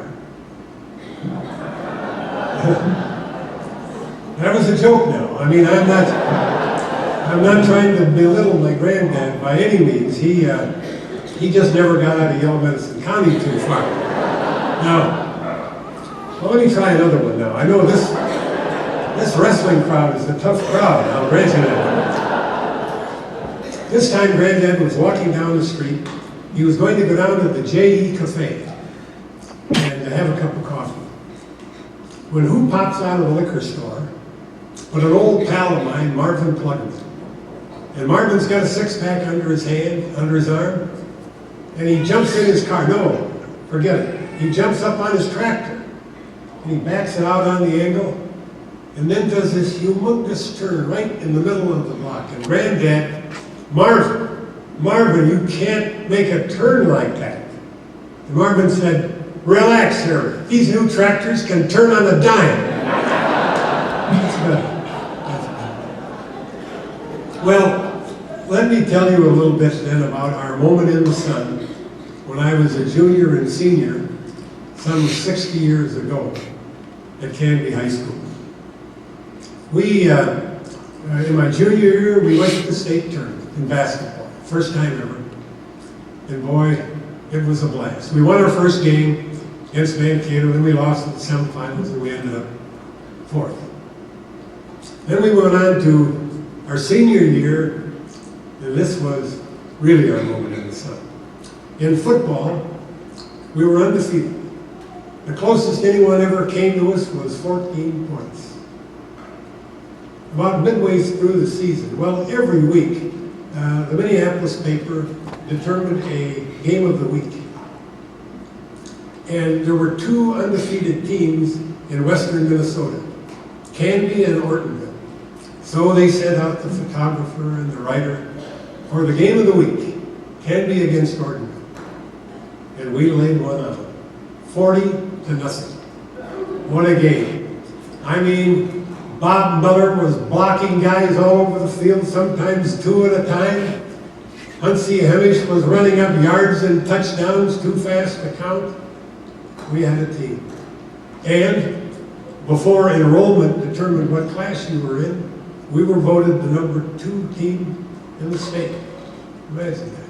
Well, it was fun, and as this crowd knows well, winning is fun.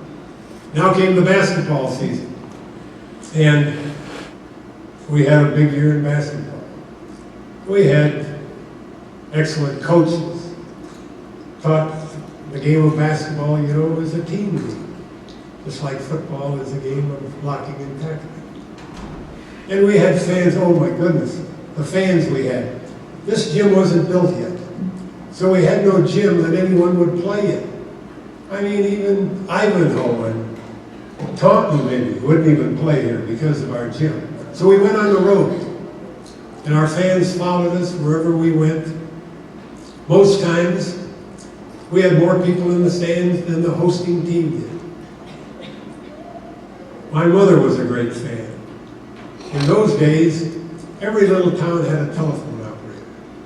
My mother was a telephone operator in Canby, and she too worked the graveyard from 8 in the evening till 8 in the morning.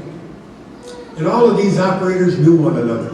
It was Helen in Ortonville, and it was Betty in Madison, and when the game was over, the operator called my mother, Eunice, Canby won again. And before we hit the locker room, my mother knew what the score was and who did what. She was so proud of us. She never saw a game, football or basketball, but she was proud of me, and she was very, very proud of our teams and our accomplishments. Had great teammates all those times, guys that I'd known all my life. That's what made it kind of neat. But I want to just shift gears for a minute and tell you about a man that came into my life about that time. It was when I was a junior. And he wasn't a doctor or a lawyer or an Indian chief. He was a guy from Porter that came out of the service and was teaching English at Canby High School. And this was a one-of-a-kind guy. If you've ever heard the mentor, this was it. He was supportive. He was enthusiastic. He introduced us as juniors and seniors to Chaucer and Shakespeare. He loved poetry. One day we came into class, it was dark and dreary outside. He pulled the blinds in the room, turned out the lights, it was pitch dark. And with a flashlight, he read a poem called The Congo. And it had a repeating phrase. It went, boom-a-lay, boom-a-lay, boom-a-lay, boom. Boom-a-lay, boom-a-lay, boom-a-lay, boom! Now, if that woke up some of you dozing in the back there, you can imagine what it did to a bunch of high school seniors. Anyway, one day, Mr. Silty, his name was Olaf Silty. He since moved out of here, and I learned just on this trip that he's passed. One day he came to me and he said, you know, I got this letter from the state, and they have a declamation competition. Now, declamation is competition between debate teams and one-act plays, acting, and oratory. And he said, "You'd be great. This is made for you. You should try this." Well, and he also said he'd help me. So if Olaf Silke said I was good and he'd help me, I'd do it. So anyway, there was a local competition in the high school, and I won it. Then we went down to Marshall of the district, and I won that. And there was a regional, and I lost. And I didn't think too much of it. I thought these people were pretty good. But Mr. Silke said, "You were robbed. You were the best there. And I can't wait till next year when you can show all these people how wrong they were." Well, you know how things like that go.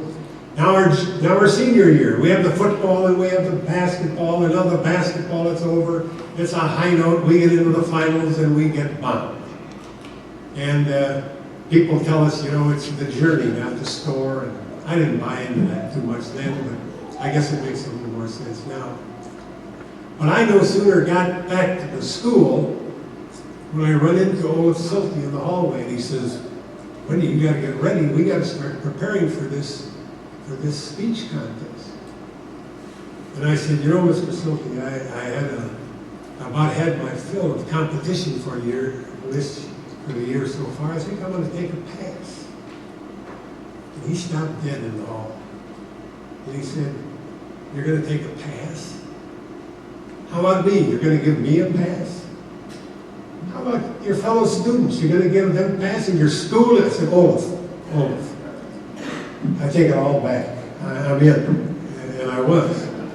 So we go through the local competition, district, and I win the regional this time. And the next thing I know, we're in Mr. Silke's car and we're driving to Minneapolis, to the University of Minnesota, Murphy Hall, in the School of Journalism, for the state speech. No, it isn't the speech, it's the state declaration.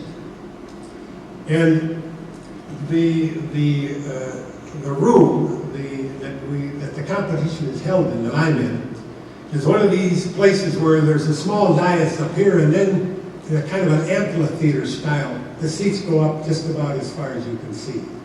So I and my fellow competitors sat in the front row. And the guy got up, and he was nervous, I could tell, and he made me nervous. And well, anyway, he finished it.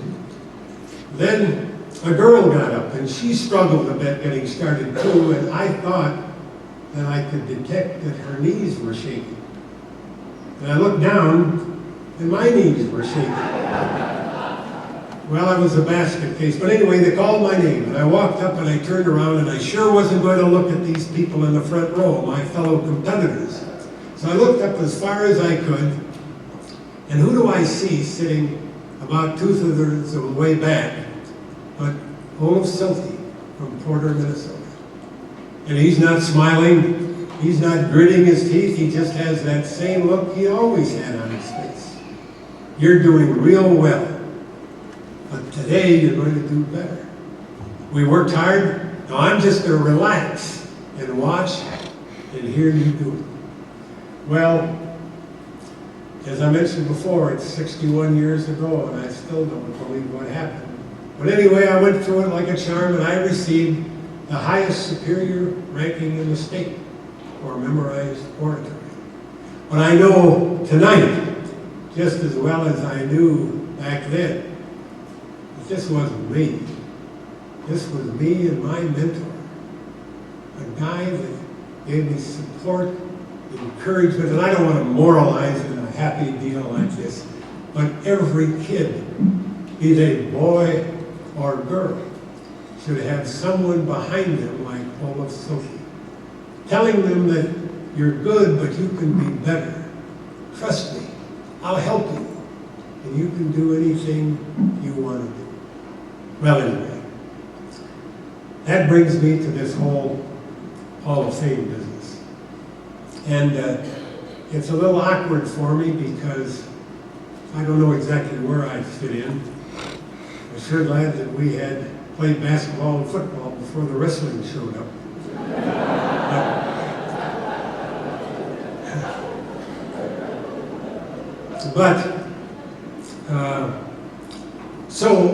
To deflect some of that tension in me, I'm going to talk just for a moment about the other Hall of Fame affair that I got deeply involved in.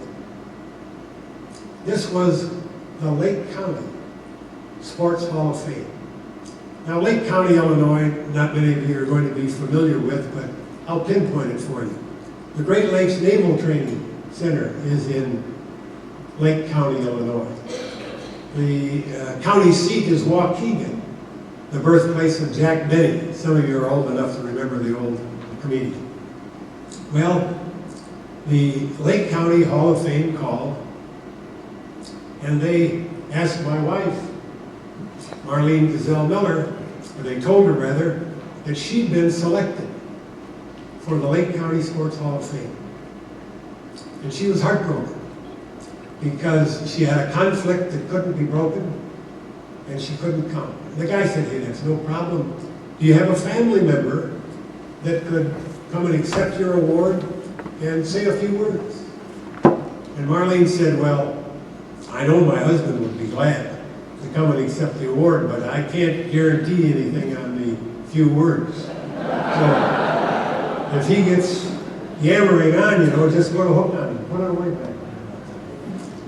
And so I took my job seriously. I wanted these people to know exactly who they were electing, who Marlene Gazelle Miller really is. So I worked on my presentation. And when I got up in front of this group, as I'm standing in front of you, I started quietly and slowly. And I said, Marlene did this. And then Marlene did that. And then I ratcheted up the suspense a bit. And I said, and then Marlene did this. And then Marlene did that. And then I knew I had it right in the palm of my hand. And so I finished it off by saying, and those, ladies and gentlemen, are her beliefs. And if you don't like them, she has others. I want to thank Paul. I want to thank Milo. I want to congratulate this year's recipients that have gone before, and recipients will come afterwards. And then I want you to afford me one more definition. It's my definition of a heartwarming experience to come back and visit once again in dear old Canby, Minnesota.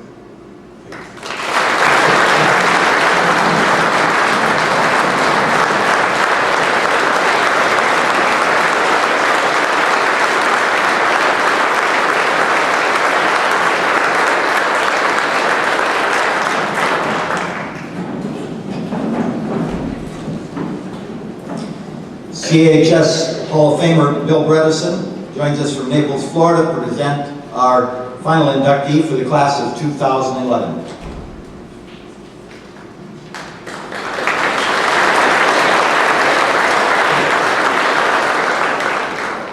In 1969, if you remember, Estel Song, him, called me into his office, shut the door, and said, Reticent, you're the new assistant wrestling coach.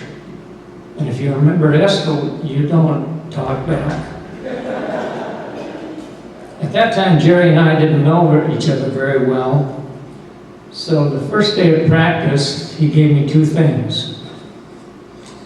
A little list of my duties and a 24-page list of the basic fundamentals of wrestling. Where's the importance? As Gerry's assistant coach, I was fortunate to see him work his magic on many individuals and teams. He was soft-spoken, never showed too much excitement, but always his analyzing approach made many wonder how he accomplished what he did. I felt that his success lay in his approach to the season and the program. There was hard work, dedication, repetition, and a lot of basic moves that were a large part of the program.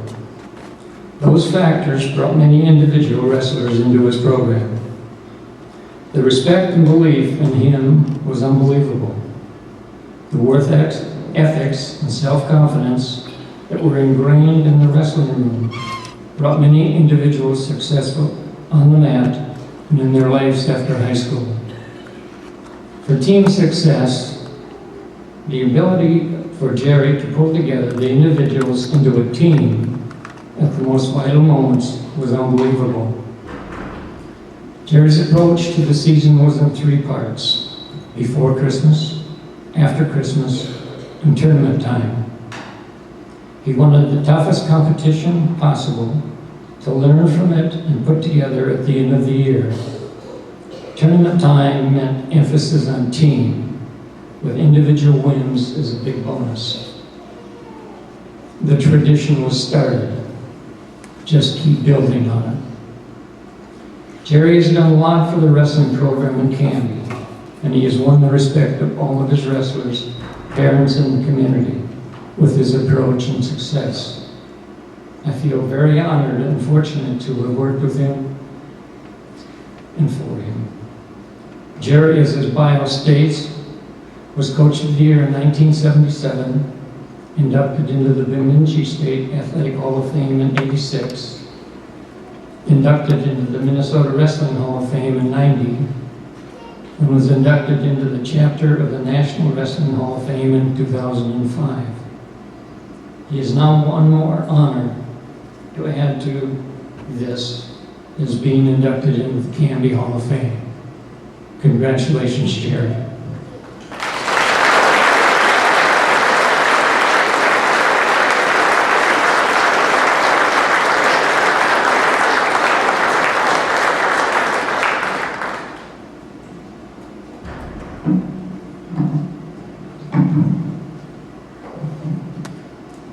First of all, congratulations to all the inductees, Wendy and Paul and Allie, Gregg. I'm honored to be part of this group. Also honored to be part of the Canby Hall of Fame. I think we have 25 members now. That's an 80-year span.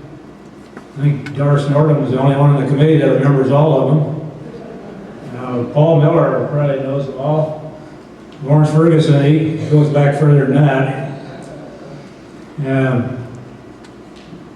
In 1964, Marcia applied for a kindergarten position here at Canby Elementary School. They're looking for kindergarten teachers, and they were hard to come by, and Canby was just starting kindergarten. And I came along to the interview, and we went over and talked to Mrs. Munson at the elementary school, and then we came back over to the high school, and I met the superintendent and the principal, and they were talking about a contract, and then I think it was like $4,800 for each kindergarten for a year. And Principal Elton, he looked at me and her, who's he? And Marcia said, well, that's my friend, and we're being married this summer. And what's he do? Well, he's looking for work. He's a social studies teacher. And Nelton said, well, we might have a social opening, I don't know, that'd be almost $10,000 going to one household. We might have to have a school board meeting about that. And they wanted her pretty bad to teach kindergarten, so the next week I got a call and he said, we got social studies open here, and can you coach basketball? I said, oh yeah, I can coach basketball. Anybody can coach basketball.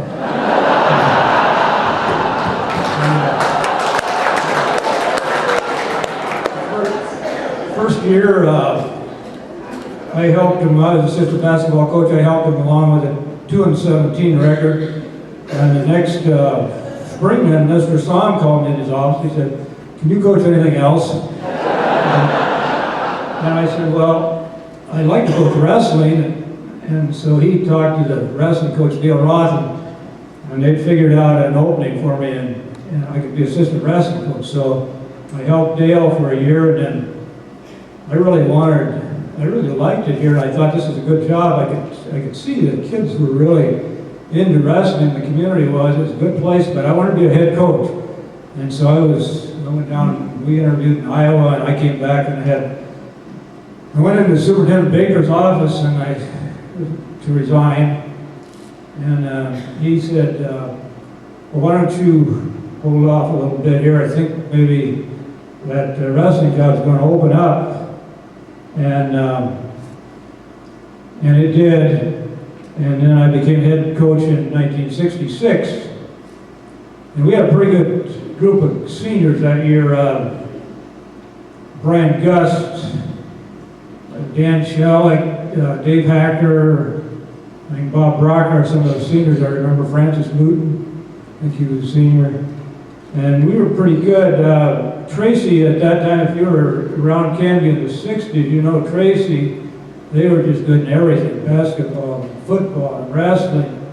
We'd never beaten them in wrestling. And so that was a big rival. And then we dueled Tracy down there. I'm pretty sure down there, and we lost. And then we won a District 9 tournament. That was down in the Armory in Tracy. And that's the first time anybody ever won District 9 except Tracy. And then the next week, the region, I think, was also in Tracy. I'm not sure about that. I think it was. And Tracy won the region. We were runner-up, but we were pretty pumped up because runner-up the region, that's pretty good. And so then the next few years, we just kind of went back and forth with Tracy. We'd win maybe, and they'd win, and they were hard. They were really tough. And then in 1970, it just seemed like it was a breakthrough for us. I think one thing that happened was Bill joined the coaching staff that year. And anyway, we had the region tournament in Hutch, and no, it was in Hutchinson. No, it was in Glenville, wasn't it? No. Hutchinson, I'm mixed up. It was in Hutchinson. Anyway, there was over 40 teams in Region 3 at that time. It was a one-class system. And if you get 3 or 4 kids scoring points, you can win a tournament like that. And we did. We wrestled real well. And we really were a junior team. I think we had Doug Cole was a senior, I think, and Byron Olson and Perry Gus were the seniors, and then we had some pretty good juniors. And I can't remember who scored all the points, but we got enough points that we won that region. And the next Monday, then, the athletic director, Mr. Song, called a student gathering, I guess, to accept the trophy. And I remember this gym. We came in the morning, first thing in the morning, right after homeroom or whatever it was. We came in here in 1970. There was a lot of kids in school. This place was pretty full. And I remember the standing ovation when we came in to present that region trophy.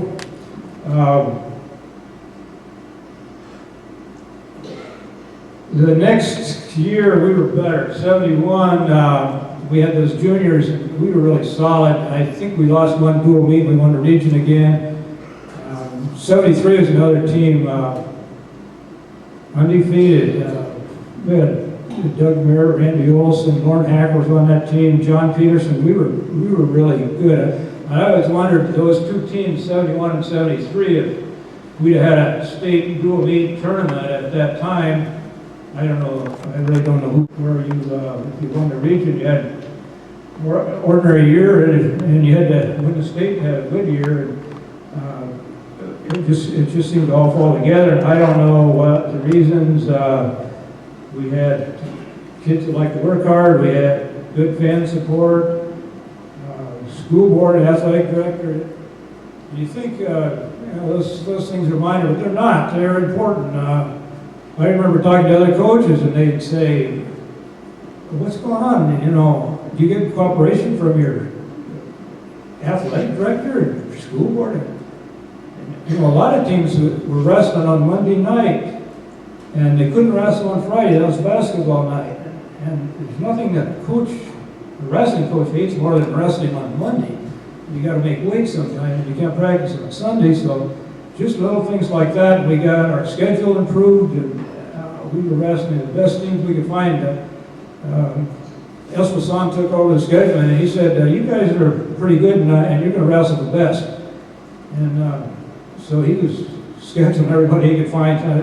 I had some people got carried away, thought we should go to tournaments all over the country. Well, no, we don't want to do that. We just want to stay here. But the schedule really helped.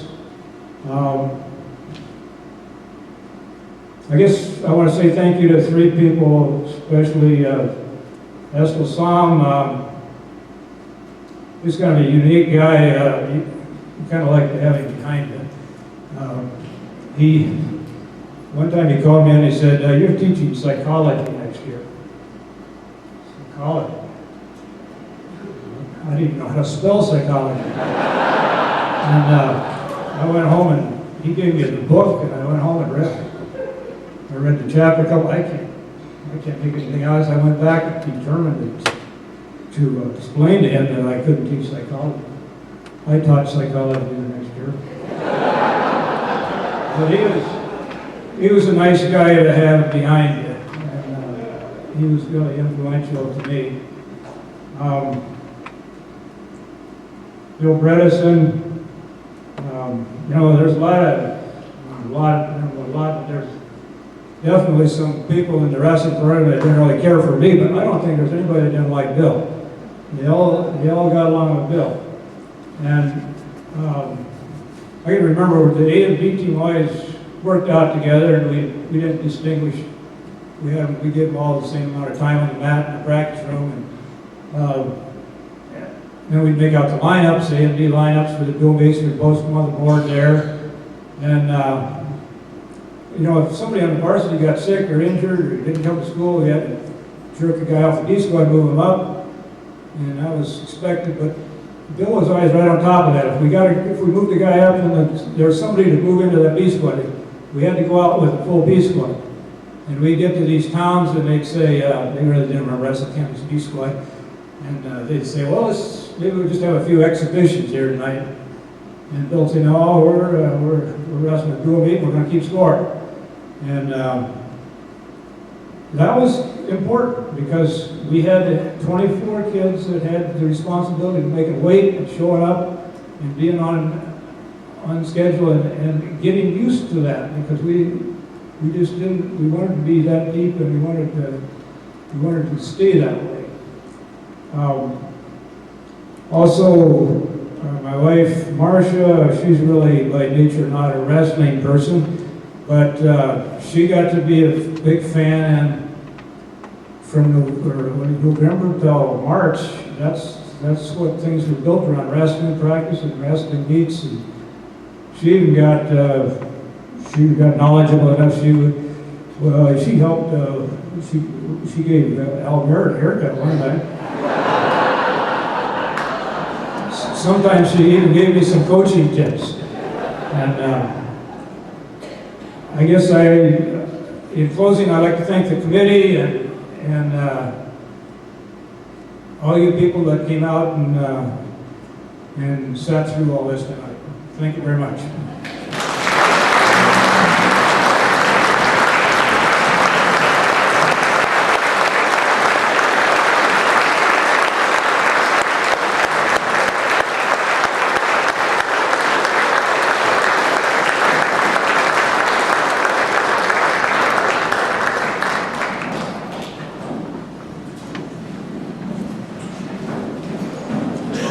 Congratulations to all the new inductees, teams, individuals, cheerleaders.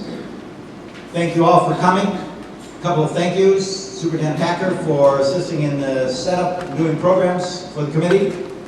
Custodial staff, committee members, several over here, and their spouses. Remember, your work is not done yet. The gym is still going to be a mess in a minute. So we need your support.